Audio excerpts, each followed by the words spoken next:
Hi everyone, welcome back to my channel. Community health care में आपका स्वागत है। मैं हूं सौगनी पंडित फ्रॉम अर्बन प्रखंड, मुजफ्फरपुर, बिहार। दोस्तों, आज मैं बतलाऊंगा कि हृदय की बनावट क्या होता है, हृदय की फंक्शन क्या होता है, साथ ही साथ हृदय में कुल कितने चेंबर होते हैं, हृदय में कुल कितने वाल्व होते हैं, वाल्व का काम क्या है।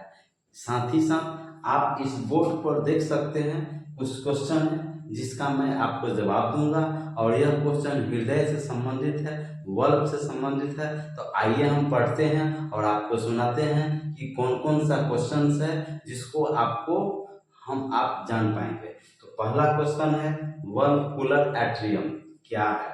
वर्लपुलर एट्रियम क्या है, पहले मैं क्वेश्चन को रीड कर देता हूँ, फिर मैं बारी बारी से फिर मैं क्वेश्चन पढ़ूंगा और उसका उत्तर मैं आपको दूंगा।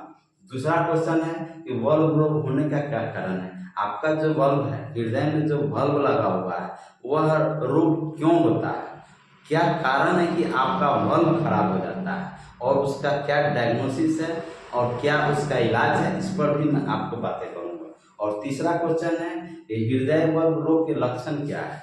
अगर आपका वल्व खराब हो गया, हृदय में जो वल्व होता है वह खराब हो गया, तो अगर खराब हो गया तो आपको उससे आपके शरीर में क्या साइन एंड सिम्टम्स मिलेगा, क्या लक्षण मिलेगा, कैसे पहचान कर पाएंगे कि आपका वल्व क्या है। दोस्तों, कुछ भी होता है शरीर इंडिकेट करने लगता है, साइन एंड सिम्टम्स बतलाने लगता है कि आपको ये चीज है। अगला क्वेश्चन है कि हृदय वल्व रोग होने का कितने सामान्य है, कितने लोगों में, पूरे भारत में या पूरे और विश्व में की बात करें, कितने लोग हृदय की बीमारियों से लोग ग्रसित है, कितने लोग वल्व संबंधित बीमारियां होती है, इसको मैं बताऊंगा। और साथ ही साथ किस एज ग्रुप के लोगों में वल्व संबंधित बीमारियां होती है, क्या यह जेनेटिक है या फिर लाइफ स्टाइल है ना, अनहेल्दी डाइट है, ये सब जानकारियां मैं आपको दूंगा। और पांचवा बताऊंगा, हृदय वल्व अगर आपका रोग है तो उसके निदान के लिए, उसके डायग्नोसिस के लिए कौन सा टेस्ट करावे, कौन सा जांच करावे, कौन सा इन्वेस्टिगेशन करावे, जिससे कि आपको बीमारियां पता चल सके समय रहते और आपका प्रॉपर इलाज करे। दोस्तों, पिछले वीडियो में आप बोर्ड पर देख सकते हैं, इसको आप बारी बारी से रीड कर सकते हैं, ऑलरेडी मैंने पहले पढ़ के बतला दिए हैं। तो सबसे पहले हम बात करते हैं हृदय का बनावट क्या होता है। मैंने पिछले वीडियो में आपको हृदय की बनावट को विस्तार से मैं बताया था। मैं थोड़ा सा नहीं, थोड़ा हिंट्स में आपको दूंगा, ज्यादा समय नहीं लूंगा। दोस्तों, हृदय की बनावट एक मुट्ठी नुमा, ये मुट्ठी हुआ मुट्ठी नुमा आकार का मांसल और खोखला भाग होता है जिसमें रक्त भरा होता है। और हृदय अवस्थित कहाँ होता है, तो हृदय आपका जो चेस्ट कैविटीज है, ये जो छाती है, जो जिसको हम एस्टर्नम कहते हैं, जो कि बीचों बीच में एस्टर्नम के ठीक मध्य थोड़ा सा बाएं मुड़ा होता है, आपका हृदय की ये बनावट होता है। हृदय की फंक्शन क्या है, तो हृदय का फंक्शन है कि हृदय पंप करता है। आप अगर खेतों में पानी पटाना चाहते हैं तो पंपी सेट के माध्यम से आपको, पहले नाला बनता था, अब तो खैर पाइप होता है, तो पंपी सेट से जब पानी निकलता है तो वहाँ पाइप आप लगा देते हैं, और पाइप के जरिए एक खेत से दूसरे खेत, तीसरे खेत, चौथे खेत में पाइप के माध्यम से आप क्या करते हैं, पानी को पटाते हैं खेतों में।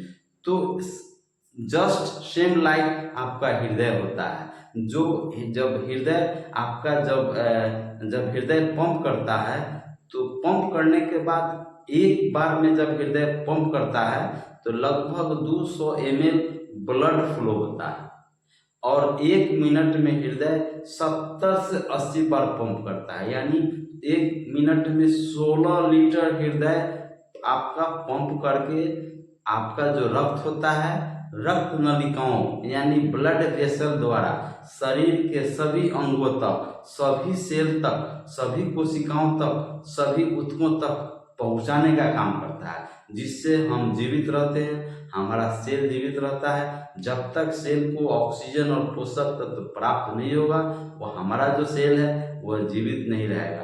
तो लगभग 24 घंटा में हृदय लगभग लाखों लीटर ब्लड पंप करता है और शरीर के सभी जगहों पर भेजता है। आप कैलकुलेट करेंगे, आप आंकड़ा करेंगे तो आपका आंकड़ा लग जाएगा।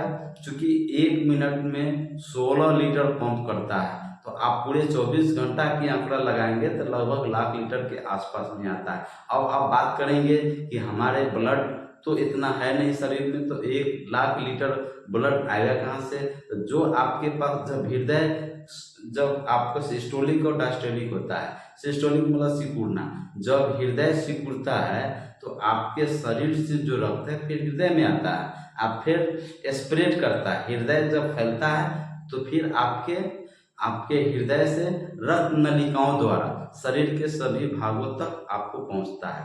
पिछले वीडियो में मैंने हाइपरटेंशन के बारे में बात किया था, यानी उच्च रक्तचाप। उच्च रक्तचाप क्यों होता है, उच्च रक्तचाप का निदान क्या है, उच्च रक्तचाप का इलाज हम कैसे करें, आयुर्वेदिक तरीका से क्या इलाज है, एलोपैथ से क्या इलाज है, क्या आप दवाइयाँ छोड़ना चाहते हैं, बिना दवाई के अगर चाहते हैं कि हृदय का जो हाइपरटेंशन है वह दूर, उसके लिए भी मैंने ऑलरेडी आपको टिप्स में इस डिस्क्रिप्शन में आप लिख करके देखें। आप पूरे मेरे वीडियो को प्रजापति हेल्थ केयर वीडियो को आप सर्च करेंगे तो ये जानकारियाँ आपको प्राप्त होगी और आप जान पाएंगे।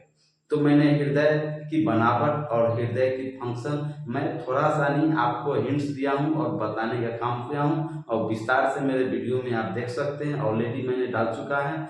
एक चीज मैं आपसे निवेदन करूंगा कि इस तरह की नई नई हेल्थ संबंधित जानकारियां इस चैनल पर मैं लेकर के प्रत्येक दिन आता हूं। तो अगर जानकारियां चाहते हैं या आप हेल्थ संबंधित कुछ ज्ञान रखना चाहते हैं, ठीक है, या आप हेल्थ सेक्टर में काम करते हैं या आप मेडिकल स्टूडेंट हैं, तो प्लीज आपसे निवेदन करूंगा कि आप मेरे चैनल में पहली बार जुड़े हैं, है ना, तो मेरे चैनल को लाइक करें, सब्सक्राइब करें और वीडियो को अंत तक जरूर देखें, ताकि हर टॉपिक को आप बेहतर तरीका से जान पाएंगे और समझ पाएंगे। अभी हमारे कुछ मित्र, कुछ भाई हैं जो इस वीडियो को स्किप करके देखते हैं, जिससे कि उनको आधा अधूरे बीमारियों के बारे में समझ पाते हैं और जान पाते हैं। तो आधा अधूरे जानने से आपके लिए नुकसानदायक हो सकता है, इसलिए कभी भी देखें तो वीडियो को पूरा आप देखेंगे तो आप समझ पाएंगे। अब चलते हैं बोर्ड पर, और जो भी क्वेश्चन है बारी बारी से मैं आपको जवाब दूंगा और आपको मैं समझाने का प्रयास करूंगा। तो दोस्तों, पहला क्वेश्चन है वाल्वुलर एट्रियम क्या है? तो दोस्तों, बच्चे के जन्म के समय हृदय की सही तरीका से नहीं बनना, निर्माण नहीं होना, या फिर जन्म दोष कहलाना ही आपको वाल्वुलर एट्रियम कहा जाता है। नहीं, हृदय के बर्थ से पहले या बर्थ के बाद आपका हृदय का सही नहीं निर्माण होना, सही नहीं बन पाना ही आपको वाल्वुलर एट्रियम कहा जाता है। बिल्कुल सरल है, या जन्म दोष कह सकते हैं के कारण ऐसा होता है। और दूसरा क्वेश्चन, वाल्व रोग होने का क्या कारण होता है?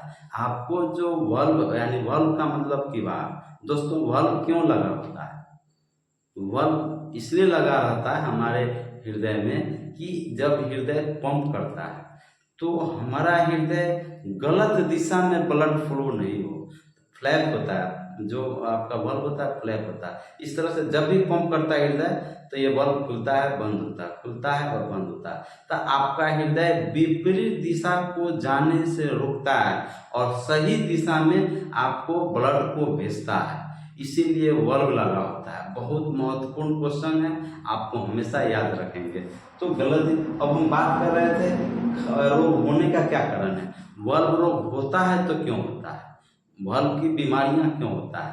बल्ब की बीमारी वैसे लोगों को ज़्यादा होता है जिस व्यक्ति में गले का संक्रमण, अगर लंबे समय तक गला में इन्फेक्शन है, गले का संक्रमण है, तो उसको आपको बल्ब संबंधित बीमारियां हो सकता है।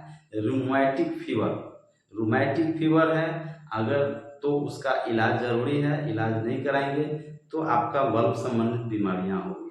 और तीसरा होने का कारण होता है कि आपका हाइपरटेंशन, जब आपका लंबे समय तक आपको उच्च बीपी रहता है, हाई बीपी रहता है, उसको आप मैनेज नहीं करते हैं और दवाइयाँ खाते हैं, इग्नोर कर देते हैं, डॉक्टर्स आपको बतलाते हैं कि आपको दवाइयाँ छोड़नी चाहिए। अब हम बात करें कि जब ब्लड प्रेशर हाई होता है तो डॉक्टर आपको प्रत्येक दिन दवाई खाने की जो सलाह देता है, क्यों सलाह देता है, आखिर ठीक क्यों नहीं होता है, थोड़ा सा नहीं मैं आपको बतलाऊंगा, ज़्यादा विस्तार से और ज़्यादा मैं समय नहीं लूँगा। आपका हाइपरटेंशन ठीक क्यों नहीं होता है, थोड़ा समझ लें दोस्तों।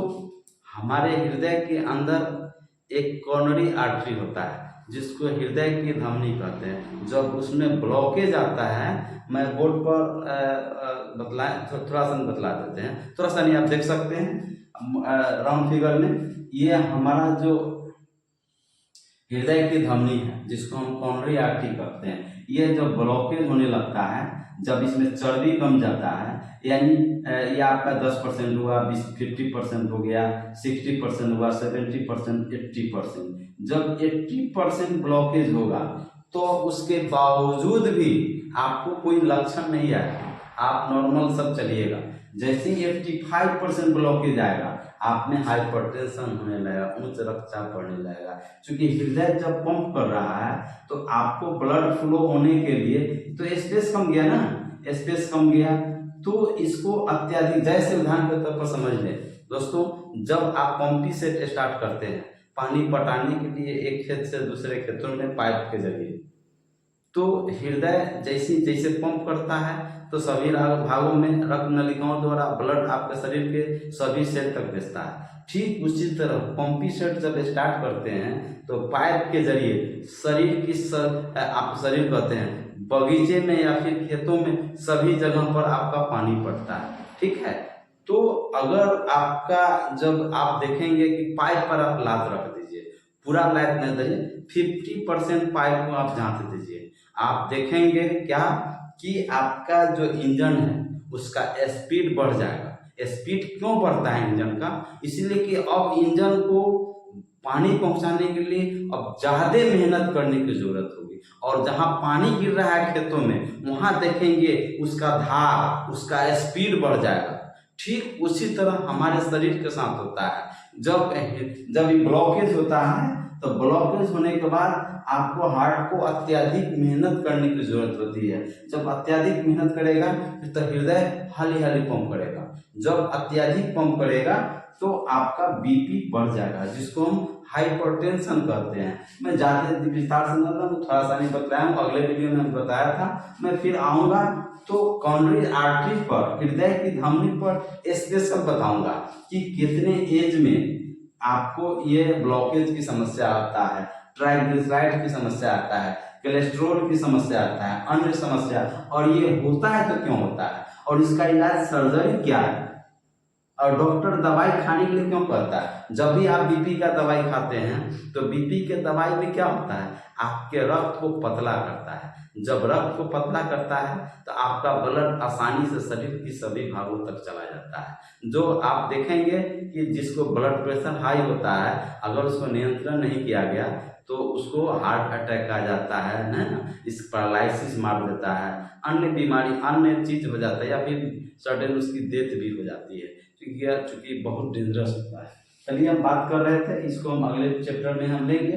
तो बल्ब रोग होने का कारण मैं बता रहा था, तो रूमेटिक फीवर होता है, गले का इन्फेक्शन होता है, स्टेप्लोकोकस के कारण होता है, हाइपरटेंशन के कारण होता है। आप अगर अस्पताल में लंबे समय से साल 2 साल 5 साल से आप दवाइयाँ का ले रहे हैं और दवाई पर आप चल रहे हैं तो उससे आपको होगा, आपको एलर्जी की समस्या है, दमा की समस्या है, ठीक है, जिसको हम अस्थमा कहते हैं, तो आपको यह बीमारियां होने का कारण हो सकता है। आपको हार्ट अटैक आया हो, तो हार्ट फेलियर आया हो, तो यह आपको बल्ब खराब होने का कारण होता है।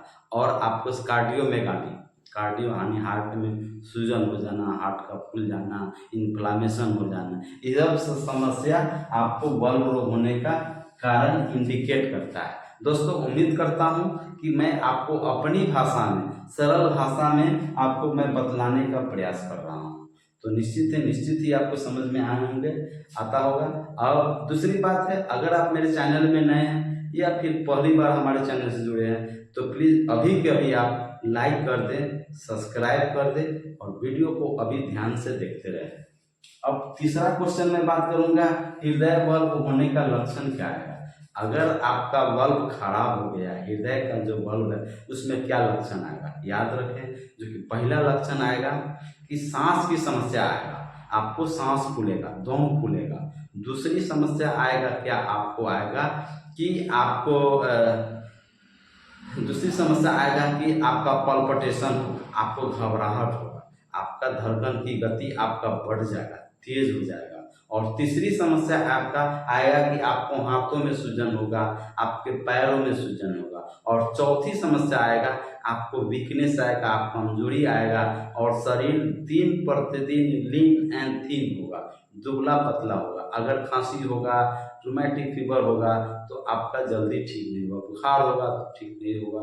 और पांचवा समस्या आपको क्या आएगा कि आपको तेज साउंड मिलेगा, ज्यादा विस्फोटक वाली आवाज होगी तो आपको उसमें घबराहट होगा, डरिएगा। जो तेज तेज आवाज में आपको कोई डांट देगा आप डरिएगा, आपको हीमोग्लोबिन लॉस होगा, आपको खून की कमी होगा, ठीक है। आपका जो कैल्शियम होता है उसका विघटन होगा या फिर जमाव होगा। इस तरह से आपको लक्षण दिखे तो आपको नजरअंदाज नहीं करें और फौरन विशेषज्ञ डॉक्टर्स के पास जाएं, विशेषज्ञ डॉक्टर से मिले जिससे कि उसका निदान हो सके और आप स्वस्थ रहेंगे। मैं अगले वीडियो में बताऊंगा कहाँ पर हृदय संबंधित बेहतर चिकित्सा होता है। अगर आप इससे ग्रसित है, परेशान हैं तो आप पहले तो वीडियो को ध्यान से देखें और अगले में मैं बताऊंगा कहाँ पर जाना, कहाँ पर बेहतर इलाज होता है। और डॉक्टर्स, कभी आप डॉक्टर्स के पास जाते हैं, अपनी समस्या को बोलते हैं, डॉक्टर्स दवाई आपको लिख देते हैं, लेकिन आप पूछते नहीं हैं कि सर ऐसी समस्या हमें क्यों आया और ऐसी समस्याओं से बचने के लिए हमें प्रिवेंशन के रूप में क्या करना चाहिए। आप बोलते नहीं हैं, अपनी समस्या रखते हैं, डॉक्टर दवाई लिख देते हैं, आप चले जाते हैं, उस दवाई को आप शुरू करते हैं। तो हाइपरटेंशन हो, डायबिटीज हो, अर्थराइटिस हो, है ना, थायराइड हो, बहुत सारी या इन्फेक्शन डिजीज हो, तो बहुत सारा अनकेम इन्फेक्शन डिजीज या फिर इन्फेक्शन डिजीज क्यों होता है, उसकी कॉजेज क्या है, इसका प्रिवेंशन क्या है, आप अपने डॉक्टर से आप बात कर सकते हैं। डॉक्टर्स आपको बतलावेंगे, इन आप पूछते नहीं हैं। खैर छोड़िए वो बात। अब मैं तीसरा बताऊंगा कि हृदय बल्ब रोग के कितने समान है। दोस्तों, पूरी जनसंख्या का 2 से 3% लोग हृदय बल्ब की बीमारियां से ग्रसित हो रहे हैं, या तो जेनेटिक हो, ठीक है, या फिर हृदय की बल्ब की बीमारियां होता है। तो ज्यादातर होने के लिए यह बीमारी किसी भी उम्र में किसी को भी हो, छोटे बच्चों को हो सकता है, फिर युवा को हो सकता है, और ज्यादा होने की संभावना आपको बूढ़े लोगों को होता है ना। वयस्क लोगों में, बूढ़े वयस्क लोगों में, जब जिसका उम्र 55 साल, 60 साल, 65 साल, 70 साल हो जाता है, उसमें यह बल्ब आपको रोग होने की संभावना ज्यादा होता है, ठीक है। अब हृदय बल्ब रोग होने का निदान क्या है। तो दोस्तों, हृदय बल्ब के लिए, जब हृदय बल्ब की बीमारियां हैं तो आपका जब तक टेस्ट नहीं होगा, जब तक इन्वेस्टिगेशन नहीं होगा, जब तक डायग्नोसिस नहीं होगा, तब तक आपका इलाज संभव नहीं है। तो आपको जांच कराने की जरूरत पड़ती है। तो जांच कराने के डॉक्टर्स आपको जाएंगे दिखाने के लिए, तो आपका इसका एक्सरे करा करके पता लगाया जाता है कि आपका बल्ब में क्या गड़बड़ी है, हार्ट में क्या गड़बड़ी है। दूसरा होता है ईसीजी टेस्ट कराया जाता है। तीसरा होता है इकोकार्डियोग्राम, है ना, इको आप डॉक्टर्स इको के होता है। और चौथा होता है आपका ये क्या कहता जाता है इसको, एंजियोग्राफी होता है। ये 4-5 कुछ ब्लड का टेस्ट होता है, लिपिड प्रोफाइल वगैरह, चाहे अन्य कुछ सीबीसी वगैरह इन्फेक्शन के बारे में पता लगाया जाता है। डॉक्टर्स अपने हिसाब से आपको टेस्ट लिखते हैं और आपको टेस्ट कराने की जरूरत होती है और आप जांच कराते हैं, और कराना भी चाहिए। बिना जांच के आपका बीमारी ठीक नहीं होगा, निदान नहीं होगा, आप ठीक नहीं हो पाएंगे। अब हम बात करें कि अगर आप इस तरह की समस्या से ग्रसित है, हृदय की बीमारियां हो या फिर हाइपरटेंशन की बीमारियां हो, आप लंबे समय से दवाइयाँ खा रहे हैं फिर भी ठीक नहीं हो रहा है, डॉक्टर उसका सही इलाज नहीं बता पा रहे हैं, तो कभी कभी होता क्या है कि पेशेंट को खुद से जजमेंट करना पड़ता है, चलो नहीं खाएंगे, नहीं दिखाएंगे डॉक्टर से, हमको दवाई खा रहे नहीं ठीक हो रहा है, तो आपको खुद से डिसीजन लेना पड़ता है और डॉक्टर चेंज करना पड़ता है। कभी कभी होता है अच्छे डॉक्टर्स में देखा गया है कि वो इलाज करेंगे, अगर आप उनकी दवाई से फायदा नहीं होता है तो डॉक्टर्स रेफर करते हैं अपने से बड़े डॉक्टर्स के पास, स्पेशलिस्ट डॉक्टर्स के पास। तो वैसे हालत में आप अगर ग्रसित हैं तो आप या आपको ये भल संबंधित बीमारियां हैं तो आप पटना एम्स में आप दिखला सकते हैं, पीजीआई लखनऊ में दिखला सकते हैं, या फिर एम्स दिल्ली में, all India institute of medical science आप दिल्ली में दिखवा सकते हैं। विशेषज्ञ चिकित्सक होते हैं, काफ़ी अनुभवी, और कभी विदेश के भी डॉक्टर्स रहते हैं, तो आपको निश्चित रूप से वहाँ जाने पर आपको फायदा मिलेगा और आप सुधार हो पाएंगे। क्योंकि बहुत सारे ऐसे डॉक्टर्स हैं जो कि आपको करेंगे क्या कि सारी बीमारियों का अकेले इलाज करना शुरू करेंगे, प्लास्टर भी वही कर देते हैं, ऑपरेशन भी कभी कभी वही कर, ऐसा देखा गया है। मैं किसी पर आरोप प्रत्यारोप नहीं लगाता हूँ, पेशेंट बोलता है कि सर ऐसा ऐसा हमको हो जाता है, खैर वो सब छोड़िए, वो सब अलग बात है। दोस्तों उम्मीद करता हूँ कि ये सारी जानकारियाँ आपको समझ में आया होगा, हृदय की बनावट, हृदय की फंक्शंस, हाइपरटेंशन या फिर वर्ग संबंधित बीमारियाँ आपको समझ में आया होगा। तो प्लीज इस तरह के न्यूज, हेल्थ टिप्स, हेल्थ संबंधित न्यूज जानकारियां प्राप्त करने के लिए आप मेरे चैनल को अभी के अभी आप सब्सक्राइब करें, लाइक करें, जिससे कि हमें पता चल सके आप मेरे वीडियो को आप देखें और आपको पसंद आया, और दोस्तों में आप शेयर करें। तो आप मिलते हैं अगले दिन। आप सभी को वीडियो में बने रहने के लिए बहुत बहुत धन्यवाद। आपका मैं कीमती समय लिया हूँ, तो निश्चित उम्मीद करता हूँ कि आप इस वीडियो के माध्यम से नई चीज़ों की जानकारी मिला होगा और कुछ न कुछ आपने सीखे होंगे। तो आप सभी को बहुत बहुत धन्यवाद। Thank you very much.